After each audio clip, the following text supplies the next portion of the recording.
Alors, bonjour mes chers amis. Aujourd'hui, nous allons regarder ensemble les notions sur les primitives. De façon générale, on peut supposer que quelqu'un qui passe en terminale a déjà entendu parler de la dérivée d'une fonction. Ça veut dire quoi? Si on prend une fonction f donnée, bien entendu, si la fonction est dérivable, par exemple, on sait, d'accord, ce qu'on entend par f'. Ça veut dire la dérivée de la fonction f. Donc, je peux donner des exemples simples. Lorsque je donne, par exemple, f de ins égale ins carré, nous savons tous que la dérivée est égale à 2 ins. Si je donne un autre exemple, f de ins égale par exemple racine carrée de ins, nous savons tous que la dérivée c'est égal à 1 sur 2 racine carrée de ins. Donc à partir de cet instant-là, si on nous donne une fonction, on peut donner la dérivée. Mais posons le problème inverse, c'est-à-dire on nous donne une fonction et puis on se pose la question de savoir quelle est la fonction, bien de donner une fonction par exemple qui a pour dériver la fonction qui est donnée. Exemple, si on nous donne par exemple 2 ins, d'accord, on pourrait simplement poser le problème autrement. On va chercher la fonction qui a été dérivée pour trouver 2 ins. C'est ce qu'on appelle primitive.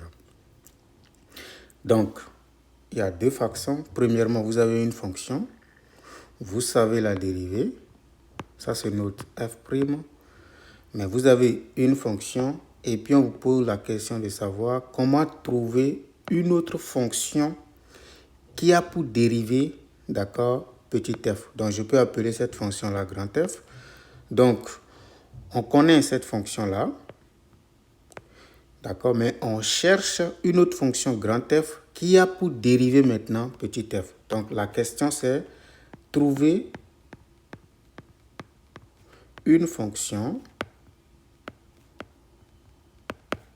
que j'appelle grand F, bien entendu dérivable sur un bon intervalle, tel que grand F' de x donne petit f de x. Dans ces conditions-là, on dit que grand F est une primitive. Donc, on dit que grand F est une primitive de petit f. De petit f sur l'intervalle, en fait, si l'intervalle est par exemple k. On peut faire des choses ensemble. Par exemple, tantôt, lorsque j'ai donné par exemple cette fonction-là, ins carré, nous avons remarqué que la dérivée, c'est exactement 2 ins. Donc la question ici, par exemple, ça voudra dire quoi? Ça voudra dire que f, qui est ici, est une primitive pour f'. C'est tout ce que ça veut dire. C'est-à-dire que si je prends par exemple la fonction qui a ins associe 2 ins, d'accord, la fonction, ou bien une fonction qui a pour dérivée 2 ins, c'est ins carré. Donc on dira que la fonction qui a ins associe ins carré est une primitive de la fonction qui a ins associe 2 ins. Mais on dira que 2 ins, la fonction qui a ins associe 2 ins, est la dérivée de la fonction qui a ins associe ins carré. Vous voyez, c'est comme la relation qui existe entre un père et un enfant. Donc, si j'appelle grand A un papa, petit a un enfant, on dira que petit a, d'accord, est l'enfant, par exemple, bien un enfant pour grand A.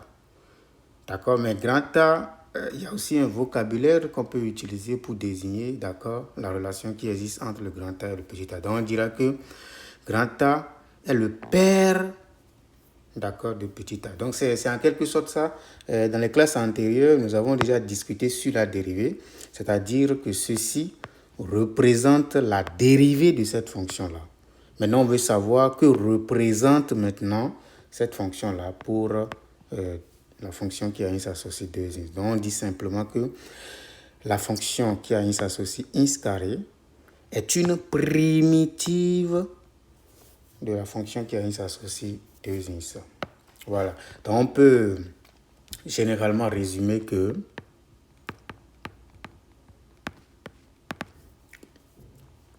grand F est une primitive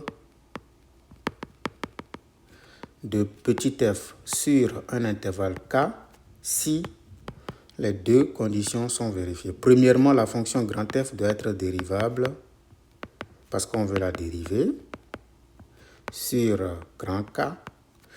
Deuxièmement, la dérivée de grand F, c'est exactement petit f. Donc, c'est vraiment quelque chose qui est très simple, quel que soit le élément de K. Je peux donner des exemples. Par exemple, on peut nous dire de regarder, par exemple, grand F. Je vais donner plusieurs cas là. Petit a, grand F de ins, par exemple, égale au sinus de ins. Et nous allons prendre petit f de ins, par exemple, égale à cosinus de ins. Je donne un autre exemple, le b. Je peux donner, par exemple, grand f de ins égale à ins exposant 2024. Je donne petit f de ins égale 2024 ins exposant 2023. Ici, je donne c grand f égale à, disons, tangente de ins, si vous voulez. Et ici, je donne petit f égale, par exemple, 1 sur cosinus carré, par exemple. Donc, notre objectif, c'est de vérifier, d'accord, ou bien je vais donner un exemple pour quand même ne pas faire truc là. Je donne maintenant ceci égale à, disons, racine carrée de x, et puis je donne petit f de ins égale ins carré. Voilà.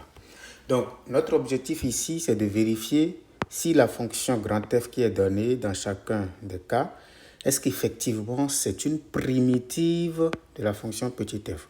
Donc ici, je vais vous éviter de chercher à savoir si la fonction est dérivable sur un intervalle. On va supposer que tout est bon, nous sommes sur un bon intervalle, il n'y a pas de souci, d'accord. L'objectif, c'est de vérifier juste, d'accord, si en utilisant ces machins et en considérant que le premier cas est déjà possible, c'est-à-dire que la fonction est bien dérivable.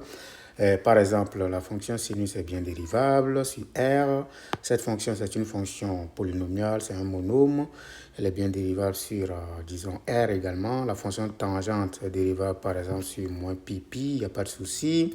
Cette fonction est dérivable sur l'intervalle ouvert 0 à plus l'infini. Donc, il n'y a pas de souci pour les questions de dérivation. Donc, on veut savoir si grand F est effectivement une primitive de petit f. Donc, ce que nous allons faire, c'est de dériver pour voir si le résultat de la dérivée nous donne exactement ce qui est ici. Donc, nous commençons avec le petit a.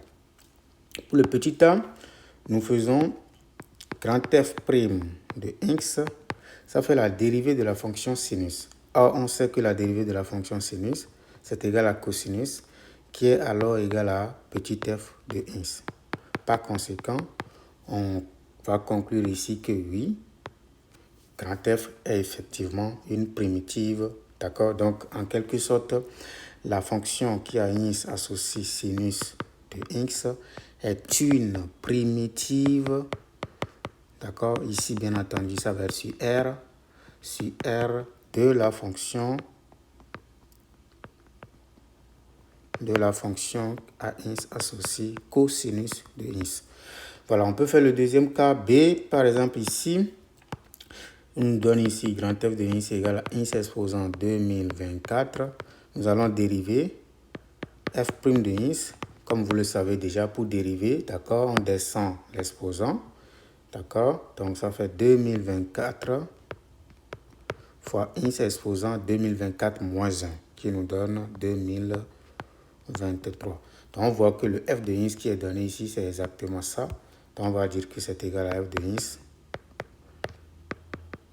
Donc, encore une fois, dans ce cas également, ça marche. Ça veut dire que grand F est effectivement une primitive de la fonction petit f.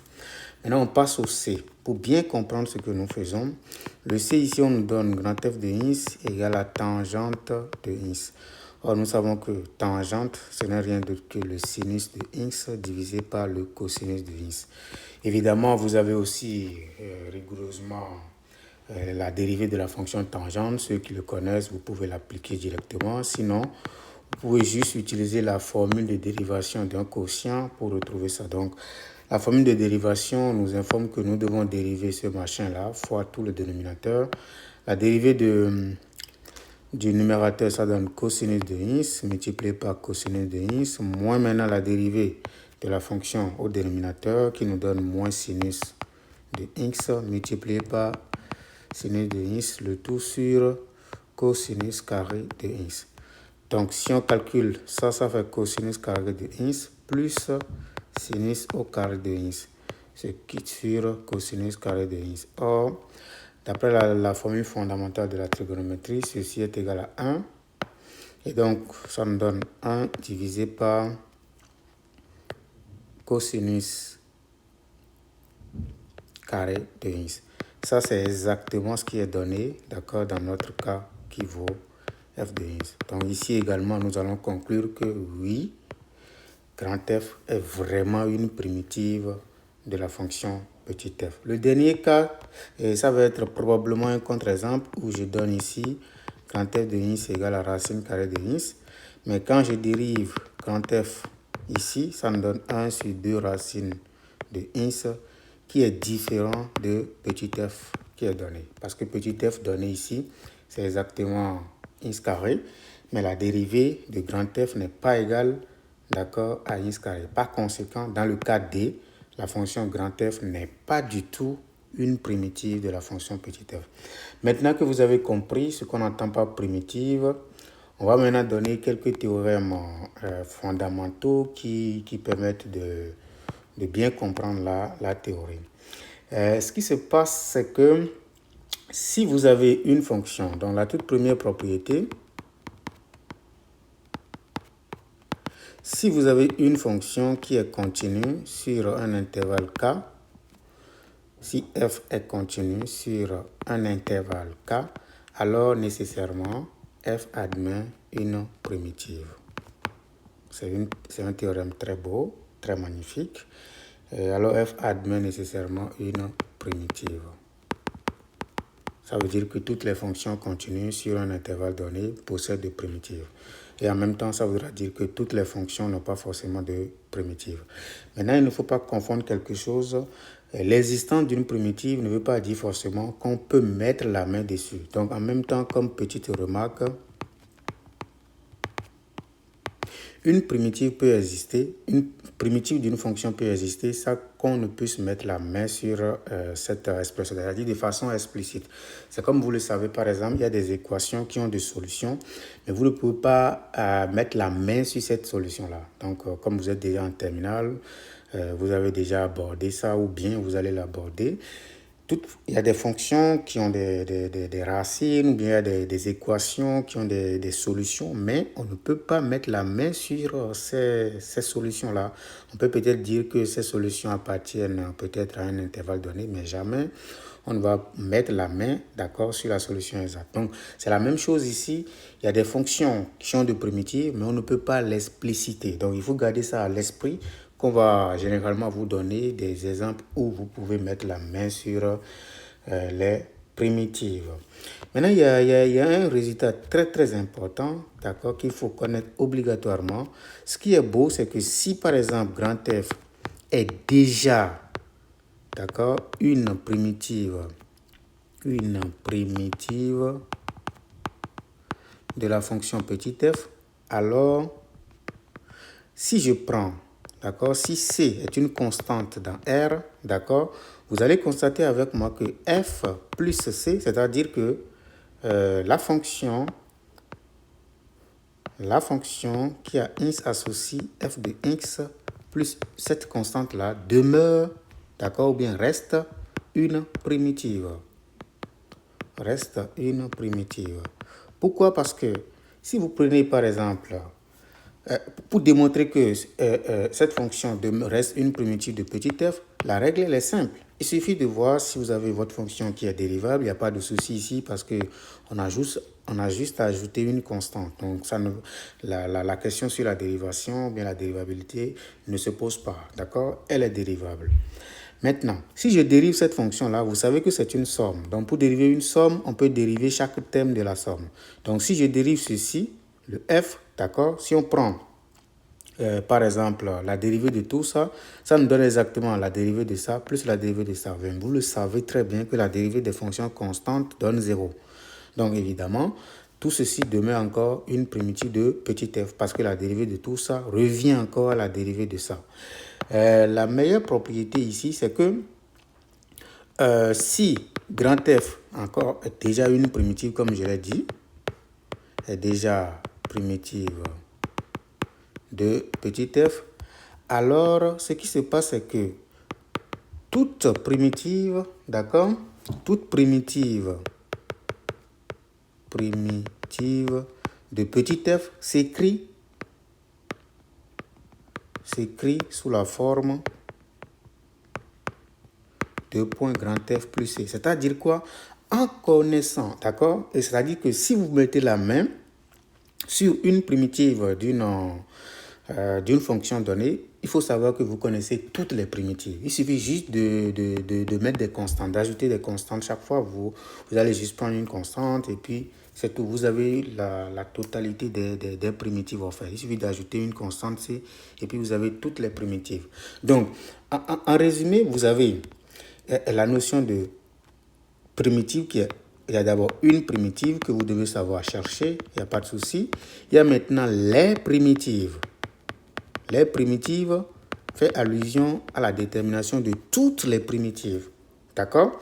Et donc, il faut faire vraiment attention. Mais pour déterminer les primitives, ce n'est pas souvent difficile. Il suffit de connaître une primitive. Parce qu'à partir d'une primitive, on peut déterminer toutes les primitives. Il suffit juste de faire plus une constante. Ça veut dire quoi? Ici, par exemple, je donne f de x, par exemple. Nous avons f de x égale à sinus de x. Et puis, nous savons que la fonction qui a x associe sinus de x est une primitive, par exemple, pour la fonction qui a x associe cosinus de x. Donc, si on me demande, par exemple, de déterminer toutes les primitives de ça, par exemple, je vais dire les primitives sur R, par exemple, de la fonction qui a x associe cosinus de x sont deux points, les fonctions qui a x associe sinus de x plus une constante. Et je précise ici que C est une constante réelle. C'est tout. C'est une constante réelle. C'est tout. C'est tout ce que ça veut dire. Donc, avec ce C-là, je détermine toutes les primitives. Si C égale à 1, c'est une primitive. C égale à 3, c'est une primitive. C égale à 15, d'accord, tout ça, c'est une primitive. À chaque fois que j'ajoute, je fais varier la constante, en tout cas un réel donné, d'accord, vous obtenez toujours une primitive. Donc, c'est comme ça qu'on fait. Il y a la détermination de primitive. OK.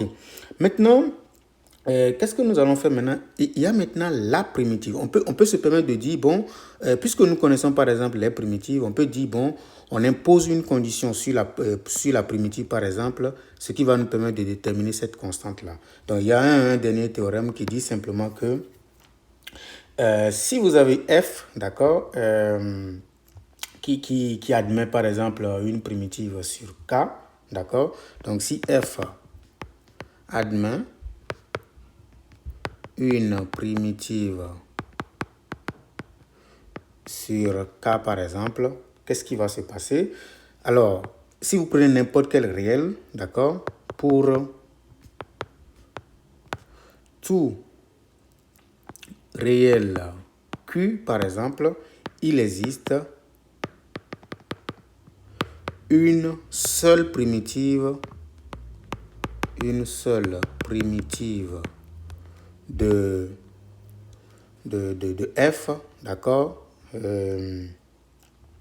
qui prend la valeur, donc on va juste prendre P par exemple dans K, d'accord, il existe une seule primitive telle que,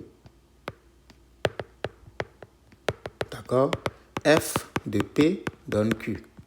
Voilà, ça veut dire qu'on impose juste une condition à grand F. On veut que grand F, c'est-à-dire ce qui est censé être primitif, tout ça là, on lui impose maintenant une condition. Si on impose une condition par exemple à grand F, ça voudra dire simplement que vous pouvez déterminer la constante ici avec précision. Donc en résumé, nous avons trois choses que je vous rappelle. Premièrement, vous avez une primitive qu'il faut savoir déterminer.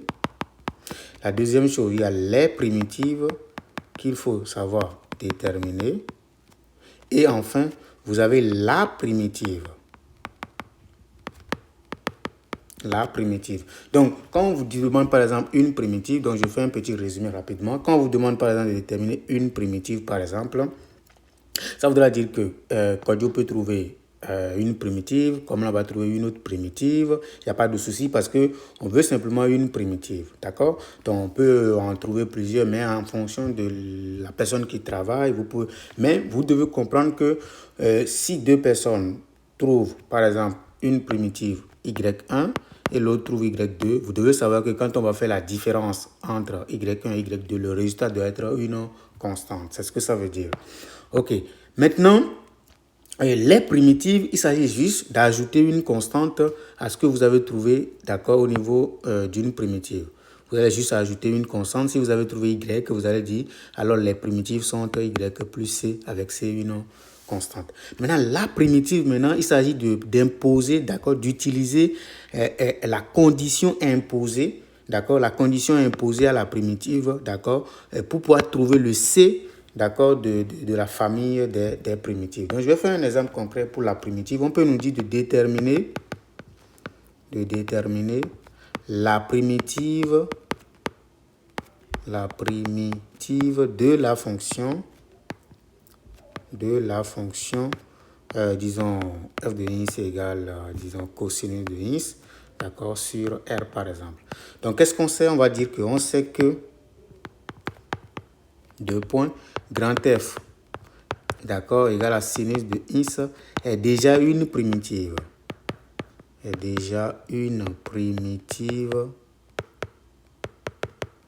D'accord, de petit f, si vous voulez, d'accord, sur R. Donc, les primitives, vous voyez, les primitives de petit f sont deux points. La fonction qui a x associé, donc on ajoute juste une constante à ça, ça fait sinus de x plus c. Vous voyez, avec c, une constante donnée. Maintenant, si on nous dit de déterminer la primitive de la fonction f sur R, d'accord, telle que, ou bien qui prend, si on ajoute maintenant la condition, c'est cette condition-là que je vais rappeler ici maintenant, qui prend la valeur 1 en pi, par exemple, ça voudra dire que f de 1, parce que ça prend la valeur 1, ils ont dit en pi, ça veut dire f de pi est égal à 1. Parce qu'on dit ça prend la valeur, la primitive, d'accord, ce qui est censé être primitive, prend la valeur 1 en pi, ça veut dire f de pi est égal à 1. Donc notre objectif en fait, c'est de déterminer cette constante-là en fait. Vous comprenez? Donc ici maintenant, vous imposez à ceci, d'accord, vous remplacez le x par pi, plus c, et vous allez voir. Donc si on prend pour x égale à pi maintenant, on va dire que ça fait sinus de pi plus c égale à quoi? Égale à, combien ils ont dit? 1. Voilà. Donc on va dire simplement sinus de pi c'est quoi? C'est 0. Donc ça veut dire que c est égal à 1. Donc on va réécrire notre primitive. On va dire maintenant que la primitive, maintenant chercher. La primitive est maintenant 2 points. Je ne sais pas le nom que vous allez donner à la fonction. Peu importe le nom. Ce n'est pas un problème. Donc ça vous donne sinus. Donc il suffit de remplacer maintenant dans cette affaire-là le c par sa valeur. Donc ça vous donne sinus de x plus c. Le c c'est 1, d'accord? Donc je vais maintenant faire plus 1. Donc voilà, ça c'est la primitive de cette fonction-là qui prend la valeur 1 lorsqu'on remplace le ins par pi. Donc, encore une fois, je rappelle, c'est très important ceci. Il y a une primitive, d'accord? Il y a les primitives et puis il y a la primitive. Une primitive, vous choisissez tout ce que vous voulez. Vous pouvez prendre juste le résultat que vous avez trouvé lors de la détermination de la primitive. Et puis, vous laissez la constante à 0, bien la constante à 1. Tout ce que vous voulez, vous prenez comme constante. Mais quand vous dites de déterminer les primitives, vous devez ajouter C. Vous ne devez pas prendre une valeur particulière pour C. Vous allez ajouter C, d'accord, comme je l'ai fait ici. Vous voyez, les primitives, j'ai conservé le C, d'accord, et puis j'ai précisé que C est une constante réelle. Mais la primitive consiste à utiliser la condition imposée, la condition donnée, pour déterminer exactement la valeur C qui est ici. Donc, c'est vraiment magnifique la notion sur les primitives. Maintenant, ce que nous sommes en train de faire depuis là, on ne sait pas nous-mêmes déterminer les primitives. On nous donne chaque fois. D'accord? Mais il y a une formule de base qui vous permet en quelque sorte de trouver les primitives des fonctions élémentaires. Donc, je vais rapidement vous montrer ça. Ça, c'est voilà un tableau qui vous donne quelques idées, d'accord, sur les primitives. Je vais vous expliquer, il n'y a pas de problème. Donc, c'est une formule que vous allez forcément connaître. Ce n'est pas difficile, du tout pas. Donc, je vais commencer par lorsque la fonction est une constante. Lorsque la fonction est une constante, tout le monde est d'accord que si je prends une fonction constante, les fonctions que je peux déterminer, les fonctions, d'accord, que je peux déterminer, d'accord, telles que leur dérivée donne cette constante-là, c'est juste lorsqu'on multiplie par ins. Exemple, par exemple, quand je prends 2 tout coup, la fonction qu'on a dérivée pour trouver 2 ins, c'est juste 2 fois x, par exemple. C'est juste une fonction qu'on a dérivée pour trouver 2, c'est 2 fois ins. Quand je prends 7, une fonction qu'on a dérivée pour trouver 7, c'est 7 fois x. D'accord? Plus généralement, si je prends m qui est une constante donnée, ça peut être un réel, n'importe quoi, une primitive, hein, bien entendu, j'ai choisi ici une primitive. Les primitives, il s'agit d'ajouter une constante. La primitive, il s'agit d'utiliser la condition donnée pour trouver la constante. Donc ici maintenant, quand vous avez les constantes, pour trouver une primitive pour les constantes, vous faites simplement m fois ins. Là, je parle d'une primitive. Les primitives, vous devez ajouter une constante. Maintenant, si vous avez la fonction x, par exemple, tout le monde le sait, ça fait x carré sur 2 parce que je laisse même cette formule, ça ne m'intéresse pas trop. Je vais prendre le cas où je généralise un tout petit peu la formule, c'est-à-dire x à la n. D'accord? Si je prends x à la n avec, disons, n un entier, par exemple, d'accord? Je prends n un entier, je vais le prendre naturel d'abord. D'accord? Si je prends n un entier naturel, qu'est-ce qui se passe ici? Ça fait exactement x à la puissance n plus 1, d'accord, divisé par n plus 1. Ça veut dire quoi? Si on vous donne par exemple une fonction égale par exemple x à la puissance 2000, bon, disons x à la puissance 200 par exemple, si on vous dit de déterminer une primitive, vous allez simplement dire qu'une primitive de cette affaire-là, ça fait x exposant. Vous ajoutez maintenant à 200 le terme 1, donc ça fait 200 plus 1, ce qui donne 201, divisé par 201 encore. Ça, c'est juste une primitive. Si vous voulez les primitives, vous ajoutez maintenant une constante. Ça, il n'y a pas de souci pour ça. Donc, si vous avez par exemple...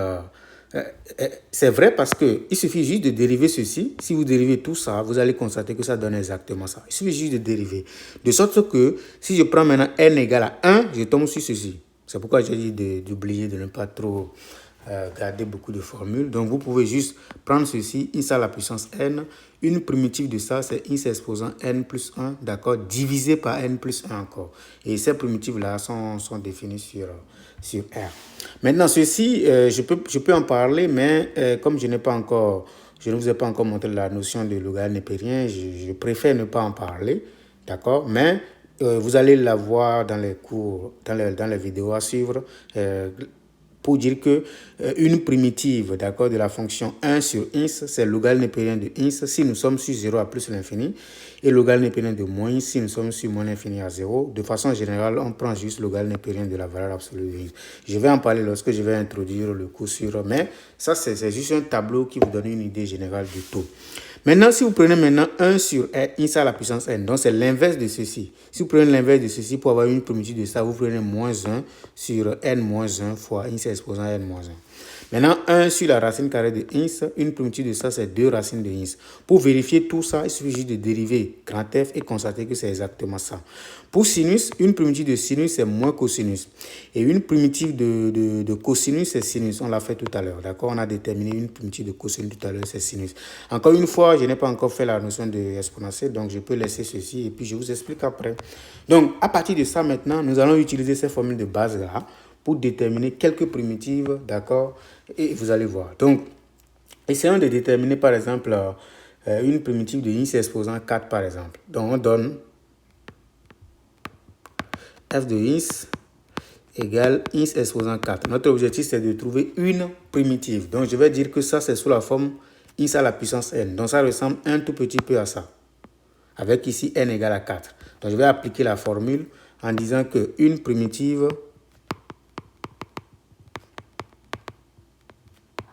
est de point grand F de ins égale ins exposant 4 plus 1, parce qu'il faut faire n plus 1 sur 4 plus 1 encore. Donc, ce qui nous donne ins exposant 5 sur 5. C'est tout. Donc, ça, c'est une primitive. Donc, si on vous demande les primitives, vous allez continuer en écrivant plus une constante. D'accord? Comme je l'ai déjà expliqué. Ok, on va faire un autre exemple. Je vais prendre un autre exemple rapidement. Je vais prendre maintenant, disons, 1 sur ins exposant 3 par exemple. Donc ça, c'est sous la forme 1 sur ins exposant n, d'accord, avec n égale à 3 par exemple. D'accord? Donc, pour déterminer une primitive de ça, je vais dire que grand F de ins est égal, d'accord, moins 1 sur n moins 1 fois ins exposant n moins 1 comme ça. Donc, le n c'est égal à 3 ici. Donc, je mets 3 moins 1. Donc, ce qui nous donne moins 1 sur 2 ins carré. Voilà, ça c'est une primitive, d'accord, de la fonction qui a ins associe 1 sur ins au cube. Voilà un peu ce qu'il faut comprendre. Et puis, vous allez avoir beaucoup d'autres exemples. Je peux donner un exemple, comme nous sommes en 2000, peut-être en 2024, tout ça. Donc, on va simplement dire que ça, une primitive de cette affaire, par exemple, c'est exactement ins exposant 2024 plus 1 sur 2024 plus 1. Donc, ce qui nous donne ins exposant 2025 sur 2025. Vous voyez? Donc, ça, c'est une primitive de... Donc, juste une primitive, d'accord? Quelqu'un d'autre pouvait ajouter 3 ici, il n'y a aucun souci parce que 3, c'est juste une constante. Mais si vous cherchez toutes les primitives, vous devez ajouter C en précisant que C est une constante. D'accord? Donc, ça également, c'est une primitive. OK, maintenant, je vais donner un exemple beaucoup plus vaste encore, vous allez voir. Donc, ça fait ins exposant 2045 par exemple. Donc, une primitive de ça, par exemple, ça fait exactement ins exposant 2045 sur plus 1, d'accord, sur 2045 plus 1. Ce qui nous donne ins exposant 2046 sur 2046. C'est tellement magnifique. Ça, c'est exactement une primitive. D'accord? Maintenant, de façon générale, si vous avez maintenant deux fonctions, donc propriété très simple. Donc, si vous avez la somme de deux fonctions, c'est-à-dire vous cherchez maintenant une primitive d'une fonction qui s'écrit sous la forme d'une somme.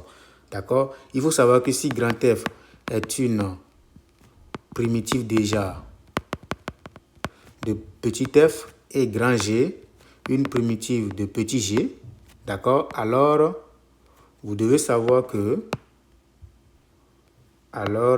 une primitive de f plus g d'une somme est exactement grand F plus grand G. C'est tout. Ça veut dire quoi? Par exemple, on vous donne une fonction qui s'écrit sous la forme ins exposant 2025 plus maintenant 1 sur ins exposant 2026. Disons 2026 par exemple. Donc, il ne faut pas avoir peur. On a simplement une somme. C'est ce qui nous préoccupe. On a simplement une somme. Donc, pour chercher une primitive d'une somme, on va chercher une primitive de ça et une primitive de ça. Donc, nous allons dire simplement que grand F de ins ici, c'est-à-dire une primitive ici, ça fait exactement ins exposant 2025 plus 1 sur 2025 plus 1, plus maintenant, donc comment on cherche une primitive de ça, c'est 1 sur ins exposant n, d'accord, donc ça nous fait intervenir moins 1 divisé par 2026 moins 1 fois ins exposant 2026 moins 1. Donc on va juste calculer ce qui nous donne ins exposant 2026 sur 2026, d'accord, moins 1 sur 2025 fois ins exposant 2025. Voilà, ça c'est juste une primitive. Quand c'est une somme, c'est exactement ce que nous pouvons faire par exemple. Maintenant, je vais donner un deuxième exemple. Je donne maintenant f de ins égale à sinus de ins plus cosinus de ins. Donc, une primitive de ça, d'accord, c'est exactement une primitive de cette affaire-là, comme nous l'avons donné dans le tableau, d'accord, une primitive de la fonction sinus, d'accord, une primitive de cette fonction, c'est moins cosinus, et une fonction de cosinus, c'est sinus. Donc, nous allons simplement l'appliquer, d'accord, c'est pas du tout difficile. On va simplement dire qu'une primitive de cette affaire-là, ça nous donne moins cosinus de ins, ça c'est une primitive de ça, plus maintenant sinus de ins qui est une primitive de ça. Donc nous allons simplement dire que ça nous donne sinus de ins moins cosinus de x. Donc ça c'est une primitive de cette affaire-là. Juste une primitive, d'accord? Comme je l'ai déjà expliqué, s'il s'agit des primitives, de toutes les primitives, vous allez ajouter une constante. Voilà un peu. Donc maintenant il y a aussi la notion de composé de deux fonctions, d'accord? Et donc pour la composer par exemple de deux fonctions, si vous avez f rangé par exemple, vous savez que la dérivée de ça, de cette affaire-là, c'est exactement, disons, g', d'accord, fois f' rond g. Donc ça voudra dire que puisque la dérivée de cette affaire-là, d'accord, est égale à tout ça, ça veut dire simplement qu'une primitive de cette affaire-là n'est rien d'autre que f rangé. Donc, c'est vraiment pratique. Ça nous permet d'avoir un autre tableau beaucoup plus général qui nous permet de régler certaines situations. Mais avant de donner ce tableau-là, j'ai envie de rappeler que si vous prenez par exemple une fonction f et que vous multipliez par k par exemple, une constante, la dérivée de cette affaire-là, ce n'est rien d'autre que k multiplié par f. Ça voudra dire que, par f', pardon. Ça voudra dire qu'une primitive d'une fonction, d'accord, quand vous avez une constante multipliée par une fonction donnée, pour chercher une primitive de ça, on conserve la constante, d'accord, et puis on cherche une primitive de la fonction en question. Un exemple palpable, lorsqu'on me demande par exemple de chercher une primitive, d'accord, de 3x exposant 2027 par exemple. Qu'est-ce que je fais? Je vais dire une primitive de ça. Ça fait exactement 3 multiplié par une primitive de ça. Or, une primitive de cette affaire-là, c'est x exposant 2028, puisque vous avez déjà compris, sur 2028. Donc, je vais dire que ça fait 3 sur 2028 fois x exposant 2028. Voilà. Donc, quand il y a une constante qui multiplie la fonction, ce n'est pas difficile. On sort juste la constante et puis on cherche une primitive de la fonction. Donc, ça me permet maintenant de donner une formule beaucoup plus globale. C'est exactement ça. D'accord? Donc, ici, par exemple, si vous avez, disons, u', d'accord, vous avez une fonction qui s'écrit sous la forme u' multiplié par u à la puissance n. Une primitive de ça, ça fait u exposant n plus 1 sur n plus 1. D'accord? Et si vous avez u' sur u, comme je l'ai dit, on verra plus tard que ça va faire ln de la valeur absolue de u, que je vais expliquer beaucoup plus tard. Et maintenant, si vous avez u', d'accord, sur, disons, u, si vous avez u' par exemple, divisé par u à la n par exemple, comme on l'a fait tantôt là, ça nous donne exactement moins 1 sur n moins 1 fois u exposant n. D'accord? Si le n est bien entendu un entier ici. Mais ici, nous avons fait le cas où c'est dans z. D'accord? C'est beaucoup plus concret. Et puis, on va prendre juste le n différent de moins 1. Ok, donc de la même manière, pour l'exponentielle, je vais y revenir parce que c'est un tableau qui résumait tout. Maintenant, si vous avez u' fois cosinus de u, ça fait exactement sinus de u parce que la dérivée de tout ça, c'est comme la composée de deux fonctions. La dérivée de tout ça, ça fait u' de x fois cosinus de u. C'est exactement ça. Donc, pareil ici. Donc, ça vous permet de comprendre un peu ce qui se passe lorsqu'on a des fonctions beaucoup plus gros et ainsi de suite. Donc, je vais faire peut-être quelques petits exemples. Vous allez voir que ce que nous disons est beaucoup plus simple en fait. Donc, on prend par exemple cet exercice-là. D'accord? Et donc, vous avez par exemple, on nous demande de chercher les primitives. Donc, c'est bien précisé ici. Les primitives. Donc, nous allons chercher une primitive et après, nous allons ajouter simplement la constante C. Dans le A, on nous donne f de x égale 3 fois 2 moins 3x le tout au carré. Donc, qu'est-ce que je vois ici? Je constate que ceci, c'est une fonction, d'accord, qui est prise à la puissance 3 par exemple. Mais quand je regarde sa dérivée, c'est moins 3. Donc, je vais dire, posons u de x, par exemple, égale à 2 moins 3x. Je vais dire u' de x, c'est quoi? U' de x est égal à moins 3. D'accord? Or, ici, nous avons 3 ici. Donc, ça veut dire quoi? Que moins u' de x, d'accord? Ce que je veux dire, c'est que la fonction qui est donnée, c'est-à-dire le f de x qui est donné, n'est rien d'autre que 3 fois tout ça. Donc, je peux écrire que ça fait 3 multiplié par u de x, le tout exposant 3. Mais 3 représente quoi? Le 3 ici représente quoi? Ça fait l'opposé de la dérivée de u. Donc, je vais dire que ça fait moins u' de x multiplié par u de x exposant 3. Donc, ça, c'est sous la forme de u' multiplié par u à la puissance 3. D'accord? Or, nous allons dire que si nous avons une constante, d'accord, fois quelque chose, nous allons simplement dire que grand f de x est égal à la constante. On conserve la constante et on cherche la primitive de tout ça. Or, une primitive de ça, c'est exactement ça ici. U' exposant n, ça fait u exposant n plus 1 sur n plus 1. J'utilise la formule facilement. Donc, ça me donne moins u, d'accord, de x exposant 3 plus 1 sur 3 plus 1. Ça, c'est juste une primitive. Et donc, j'obtiens moins, entre parenthèses, ça me donne quoi ici? 2 moins 3x exposant 4 sur 4. D'accord? Maintenant, on va conclure que les primitives, maintenant, sont deux points, les fonctions qui a x s'associe, moins 2 moins 3x à la puissance 4 sur 4 plus une constante. Avec, il faut préciser, avec C, une constante. Voilà. Maintenant, on peut peut-être faire un deuxième exemple parce que je veux juste vous montrer comment les choses marchent. Donc, on peut prendre peut-être ceci par exemple. D'accord? X carré plus x plus 1. D'accord? Fois 2x plus 1. Donc, ici, vous avez f de x égale x carré plus x plus 1 fois 2x plus 1. Donc, encore une fois, si vous regardez très bien, vous allez voir que si vous regardez cette fonction-là, sa dérivée, c'est exactement ça.